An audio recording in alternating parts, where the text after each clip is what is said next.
قمنا للدعوة لله رب العالمين. السلام عليكم ورحمة الله وبركاته. الحمد لله رب العالمين والعاقبة للمتقين ولا عدوان إلا على الظالمين والصلاة والسلام على سيد الأنبياء المرسلين نبينا محمد وعلى آله وصحبه ومن تبعهم بإحسان إلى يوم الدين. أما بعد, সুপ্রিয় দিনী ভাই বোনেরা, বছরের মধ্যে শ্রেষ্ঠতম দিন জিলহজ মাসের প্রথম 10 দিন। তো এই জিলহজ মাসের প্রথম 10 দিনের নেক আমলের মূল্য আল্লাহর কাছে এতটাই প্রিয় যে বছরের অন্য কোনো দিনের নেক আমল এই 10 দিনের নেক আমলের সমতুল্য হতে পারে না। তাহলে আসুন আমরা সেই নেক আমলের কিছু তালিকা এইখানে আমরা পেশ করার চেষ্টা করব। আমা তৌফিক ইল্লা বিল্লাহ। সম্মানিত দিনী ভাই বোনেরা, আমরা জানি দুনিয়ার জিন্দেগি আমাদের জন্য ক্ষণস্থায়ী। একটা নির্দিষ্ট সময়ের জন্য আল্লাহ দুনিয়াতে আমাদেরকে অস্থায়ীভাবে প্রেরণ করেছেন এবং এর আনুমানিক ম্যাক্সিমাম লোকের বয়সের একটা সীমারেখাও রাসূল সাল্লাল্লাহু আলাইহি ওয়াসাল্লাম বর্ণনা করে। আমারু উম্মতি মা বাইনা 60 ইলা 70, আমার ম্যাক্সিমাম উম্মতের বয়স হবে 60 থেকে 70-এর মাঝামাঝি। সুতরাং সর্বোচ্চ বয়স মানুষ সাধারণত 70 বছরই পেয়ে থাকে। এবার রাসূল সাল্লাল্লাহু আলাইহি ওয়াসাল্লাম বলেছেন যে এই সীমারেখার খুব কম লোকই অতিক্রম করে বয়স লাভ করে থাকে। এটা খুব কম লোকেরই ভাগ্যে জোটে। তাহলে এ অত্যন্ত ক্ষণস্থায়ী জিন্দেগি। আখিরাতের তুলনায় যদি আমরা দুনিয়ার এই দিনকে যদি পরিমাপ করি তাহলে দেখতে পাই অতি নগণ্য। তারুজুল মালাইকাতু ওয়ার রূহ ইলাই ফি ইয়াউমিন কানা মিকদারুহু 50,000 সানা।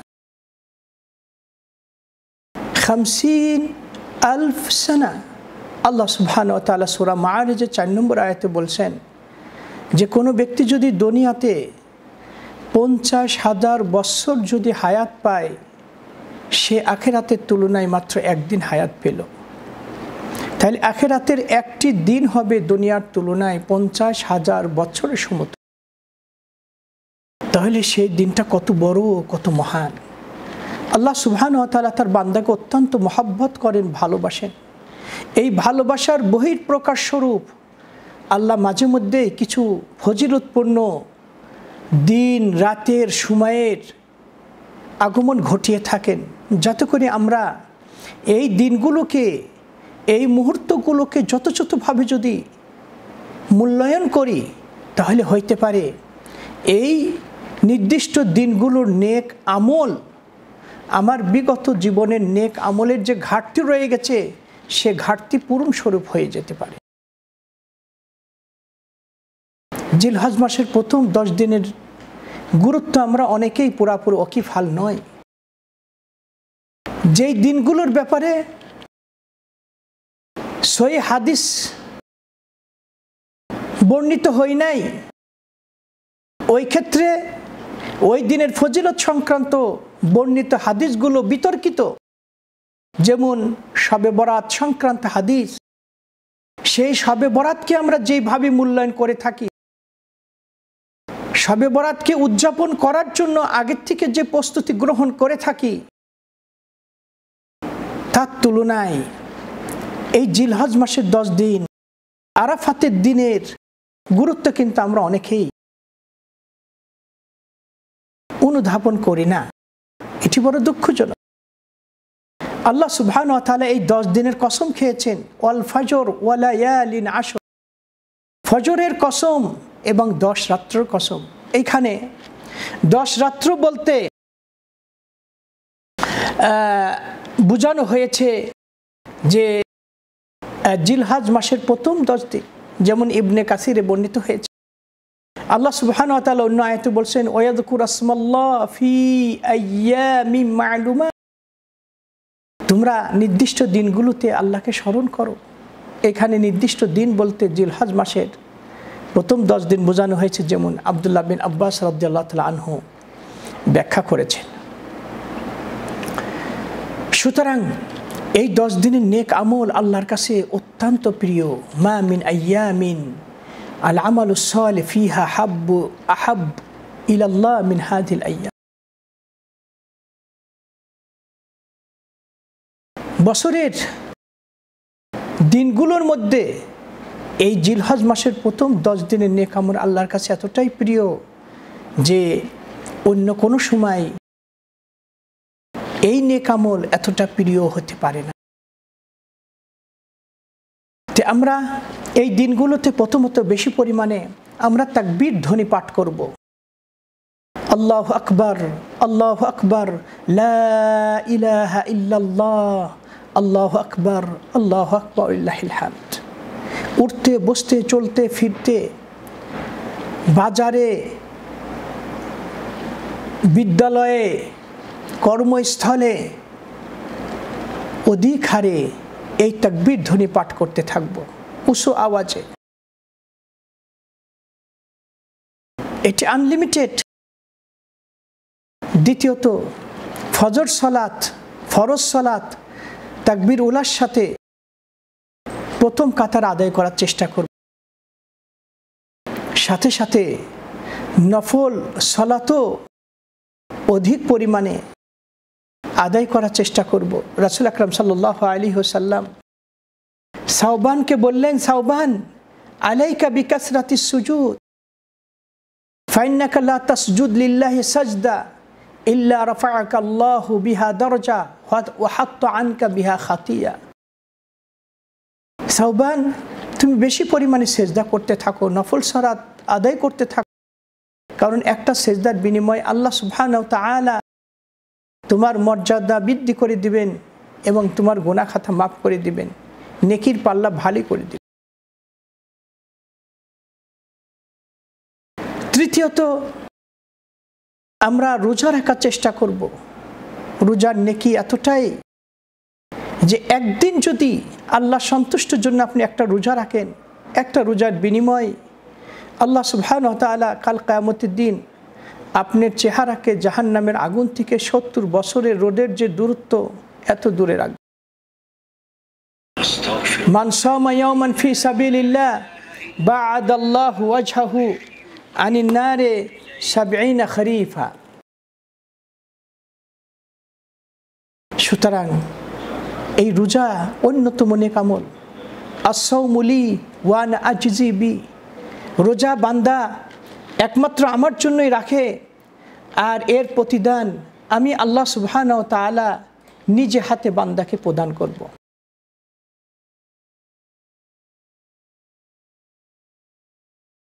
হাদিসে এসেছে, আবু দাউদ এবং অন্যান্য হাদিস গ্রন্থে রাসূল সাল্লাল্লাহু আলাইহি সাল্লামের কতিপয় বিবি থেকে বর্ণনা করা হয়েছে।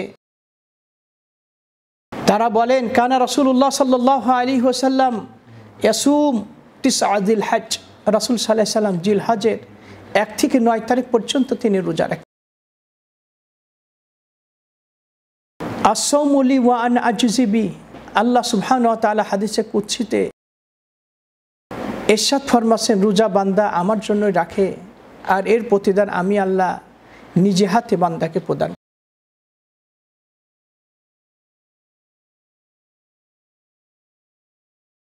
নেক আমলের মধ্যে চতুর্থত আমরা কোরআন তেলাওয়াত করব। কোরআন তেলাওয়াত এর মাধ্যমে আপনি বরকত লাভ করবেন, এর মাধ্যমে আপনি আত্মার প্রশান্তি লাভ করবেন, এর মাধ্যমে আপনার নেকির পাল্লা ভারী হবে। মান কারা হারফাম মিন কিতাবিল্লাহ ফালাহু বিহি হাসানা ওয়াল হাসানাতু বিআশরি আমসালিহা লা আকুলু আলিফ লাম মিন হারফ, আলিফুন হারফুন ওয়া লামুন হারফু ওয়া মিমুন হারফ। একটি অক্ষর পড়লে 10টা নেকি। আপনি চিন্তা করেছেন, আপনি যদি 1 পৃষ্ঠা কোরআন তেলাওয়াত করেন তাহলে কত নেকি আপনি লাভ করতে পারেন। এবং এর দ্বারা আত্মার খোরাক মিটবে এবং আল্লাহ সুবহানাহু ওয়া তাআলা আপনার সব কিছুতে বরকত দান করবে।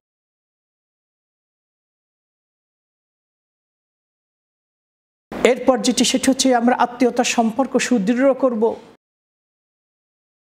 কোনো ব্যক্তি যদি তার বয়স বাড়াতে চায় এবং ধন সম্পদে যদি বরকত লাভ করতে চায়, সেই জন্য আত্মীয়তার সম্পর্ক সুদৃঢ় করে মর্মে হাদিস বর্ণিত হয়েছে রাসূল সাল্লাল্লাহু আলাইহি ওয়াসাল্লাম।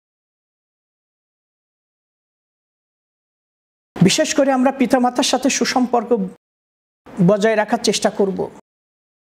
পিতামাতার থেকে পার্থিব জগতে আমার আপনজন আর কে হতে পারে, কিন্তু অতি দুঃখজনক বিষয় হলো সত্য যে আজকে সন্তানেরা এই পিতামাতার সঙ্গে অসৎ আচরণ করে থাকে, অথচ তাদের কাছে আমরা ঋণী। এই ঋণ কোশ্চিনকালও আমরা পরিশোধ করতে পারবো না। যাদের ওছিলায় দুনিয়াতে এসেছি তাদের সাথে কিভাবে আমি খারাপ আচরণ করতে পারি? সুতরাং এই পিতামাতার সাথে আমরা সদাচরণ করব। এরপর চেষ্টা করব একটু দান খায়রাত করার জন্য যতটুকু সম্ভব, এবং এই 10 দিনে নেক আমলের মধ্যে আমরা বলবো যাদের সামর্থ্য আছে তারা কুরবানি করবেন। কুরবানি করতে কার্পণ্যতা করবেন না। এই কুরবানি এটি হচ্ছে ইসলামের একটি ঐতিহ্য। প্রত্যেক নবীর জন্যই এই কুরবানির বিধান আল্লাহ প্রণয়ন করেছিলেন। ওয়ালিকুল্লি উম্মাতিন জাআলনা মানসাকা, আমি প্রত্যেক সম্প্রদায়ের জন্য কুরবানির বিধান নির্ধারণ করে দিয়েছিলাম। সুতরাং কুরবানি করব। কুরবানি যারা আমরা করতে ইচ্ছুক তারা এই জিলহজ মাসের চাঁদ দেখা গেলেই শরীরের কোনো পশম আমরা উপড়াবো না। রাসূল আকরাম সাল্লাল্লাহু আলাইহি ওয়াসাল্লাম বলেছেন, ইযা রাআইতুম হিলালা যিলহিজ্জা ওয়া আরাদা আহাদুকুম আইয়ুদাহহিয়া ফালইমসিক আন শা'রিহি ওয়া আযাফিরিহি, যখন তোমরা জিলহজ মাসের নতুন চাঁদ দেখবে আর যদি কুরবানি করার ইচ্ছা পোষণ করো তাহলে শরীরের কোনো পশম এবং নখ এগুলো স্পর্শ করবে না, এগুলো পরিষ্কার করবে। তবে এটি হচ্ছে ফ্যামিলির মেম্বারদের মধ্যে থেকে যিনি হচ্ছে প্রধান, যার টাকা দিয়ে কুরবানি করা হচ্ছে, তিনি এই আওতায় পড়বেন। অন্য সদস্যরা এই আওতার মুক্ত থাকবে।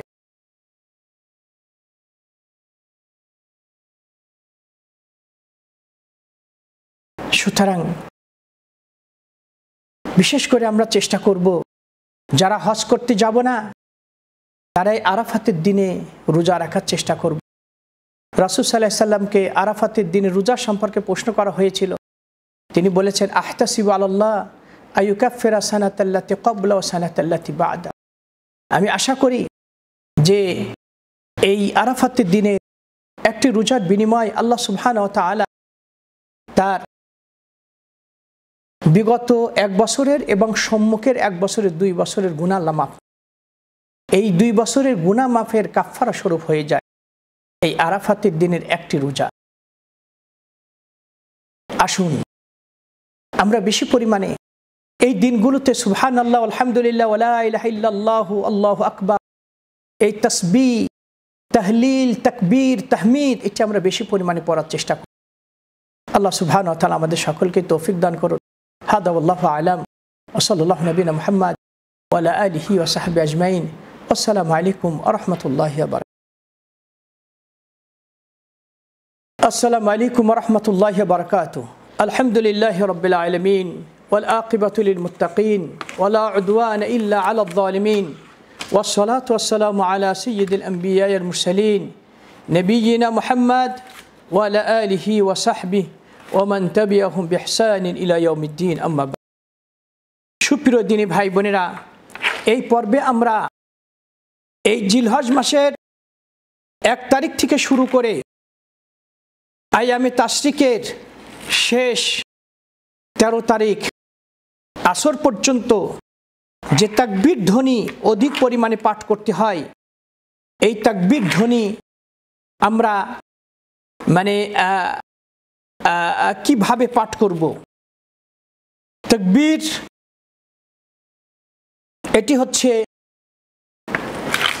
2 প্রকার, তাকবীর মুতলাক, তাকবীর মুকাইয়াদ। প্রথমত রাসূল আকরাম সাল্লাল্লাহু আলাইহি ওয়াসাল্লাম অধিক পরিমাণে এই তাকবীর ধ্বনি তিনি পাঠ করতে বলেছেন। তিনি বলেছেন যে এই 10 দিনের নেক আমল আল্লাহর কাছে অত্যন্ত প্রিয় এবং মহান, সুতরাং এই দিনগুলোতে তোমরা বেশি পরিমাণে তাকবীর, তাহমিদ, তাহলিল এটা বেশি পরিমাণ পাঠ করতে থাকো। এই তাকবীর এটা বেশি পরিমাণে পাঠ করার ব্যাপারে উদ্বুদ্ধ করা হয়েছে। আজকে এই সুন্নত আমাদের মাঝ থেকে পরে বিদায় নিয়ে নিয়েছে। আমরা তাকবীর দিতে ইতস্তবোধ করি। পক্ষান্তরে সাহাবায়ে আজমাইন কেরামগণ এই সুন্নতকে জীবিত করার জন্য তারা বিভিন্ন কৌশল অবলম্বন করেছেন। যেমন বিশিষ্ট সাহাবী সর্বাধিক হাদিস বর্ণনাকারী আবু হুরায়রা রাদিয়াল্লাহু তাআলা আনহু, আব্দুল্লাহ বিন ওমর রাদিয়াল্লাহু আনহুমা, তারা এই জিলহজ মাসে বাজারে বেরিয়ে পড়তেন এবং সেখানে যে উঁচু আওয়াজে এই তাকবীর ধ্বনি পাঠ করতেন, আল্লাহু আকবার, আল্লাহু আকবার, লা ইলাহা ইল্লাল্লাহ, আল্লাহু আকবার, আল্লাহু আকবার, ওয়ালিল্লাহিল হামদ। কারণ বাজারে সাধারণত ক্রেতা বিক্রেতা উভয় দুনিয়াবি কাজকর্ম নিয়ে ব্যস্ত থাকে। তাদেরকে স্মরণ করে দেওয়ার জন্য এই 2 সাহাবী উঁচু আওয়াজে বাজারে যেয়ে তাকবীর ধ্বনি পাঠ করতেন। অবশেষে তাদের এই ধ্বনির সঙ্গে ক্রেতা বিক্রেতারাও এই তাকবীর ধ্বনি পাঠ করত। অবশেষে গোটা বাজার জন্য তাকবীর ধ্বনিতে মুখরিত হয়ে উঠত। ওমর রাদিয়াল্লাহু তাআলা আনহু মসজিদের গম্বুজ মিনারে উঠে উঁচু আওয়াজে তিনি এই তাকবীর দিতেন। কোন কোন সাহাবী বেডে যখন ঘুমাইতেন তখনও তাকবীর দিতেন। তাই এই সুন্নত পড়াই আমাদের মাঝ থেকে বিদায় নিচ্ছে। এই মুহূর্তে যদি আমরা এই সুন্নতকে যদি জীবন্ত করি, তাহলে রাসূল সাল্লাল্লাহু আলাইহি ওয়াসাল্লাম বলেছেন, ফিতনার সময় যে সময় মানুষ দুনিয়াবি কাজকর্মে বেশি লিপ্ত থাকবে, ওই সময় যদি আমার একটা সুন্নতকে কেউ যদি জিন্দা করে, তাহলে 70 জন সাহাবী শাহাদত বরণ করলে আল্লাহর রাস্তায় আল্লাহর কালিমাকে বুলন্দ করার লক্ষ্যে যদি জীবন বিসর্জন দেয়, তাহলে যেই নেকি লাভ করবে আল্লাহ সুবহানাহু ওয়া তাআলা তার আমলনামায় এই পরিমাণ নেকি দান করবে। সুতরাং এই তাকবীর এটি আমরা বেশি পরিমাণে পাঠ করব। তাকবীর 2 প্রকার, তাকবীর মুতলাক, তাকবীর মুকাইয়াদ। Unlimited, limited. আনলিমিটেড তাকবীর এটি হচ্ছে জিলহজ মাসের 1 তারিখ থেকে শুরু হয়ে যায় এবং এটি আইয়ামে তাশরিকের সূর্যাস্ত পর্যন্ত, অর্থাৎ জিলহজ মাসের 13 তারিখ সূর্যাস্ত পর্যন্ত এটি অব্যাহত থাকে। তাহলে এই 13 দিন এই তাকবীর ধ্বনি আমরা আনলিমিটেড উঠতে বসতে সর্বদাই সর্ব অবস্থায় এই তাকবীর ধ্বনি আমরা বেশি পরিমাণে পাঠ করব। নির্দিষ্ট দ্বিতীয় প্রকার হচ্ছে নির্দিষ্ট তাকবীর। আর নির্দিষ্ট তাকবীর এইটি হচ্ছে প্রত্যেক ফরজ নামাজের পর এই তাকবীর ধ্বনি পাঠ করতে হয়। আর এটি শুরু হয় আরাফাতের দিন ফজর সালাত থেকে শুরু করে আইয়ামে তাশরিক 13 তারিখ আসর সালাত পর্যন্ত।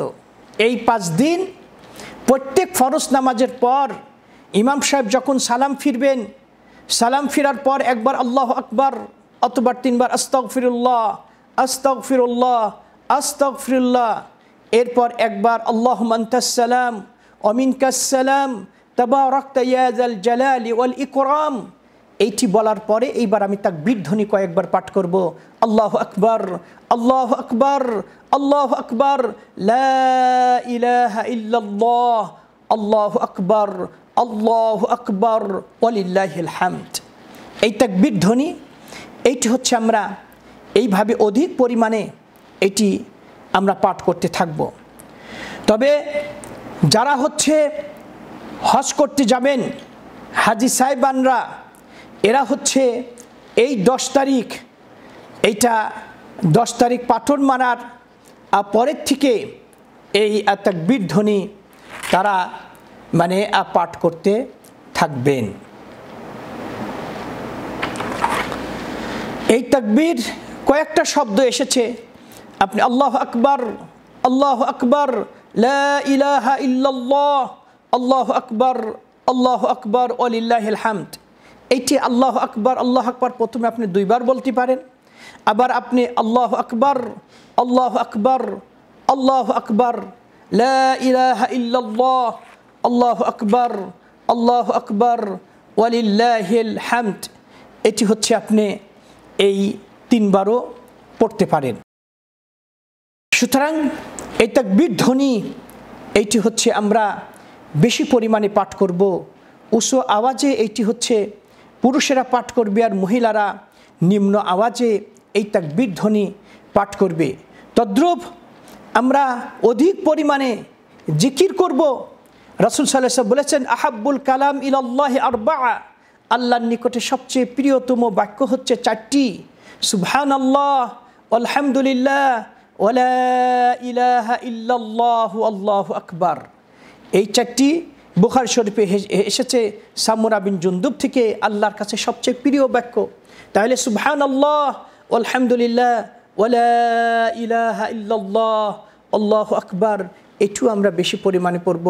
তদ্রূপ সুবহানাল্লাহি ওয়া বিহামদিহি সুবহানাল্লাহিল আযীম, লা হাওলা ওয়ালা কুওয়াতা ইল্লা বিল্লাহ, এইগুলো জিকির আমরা বেশি পরিমাণে করার চেষ্টা করব।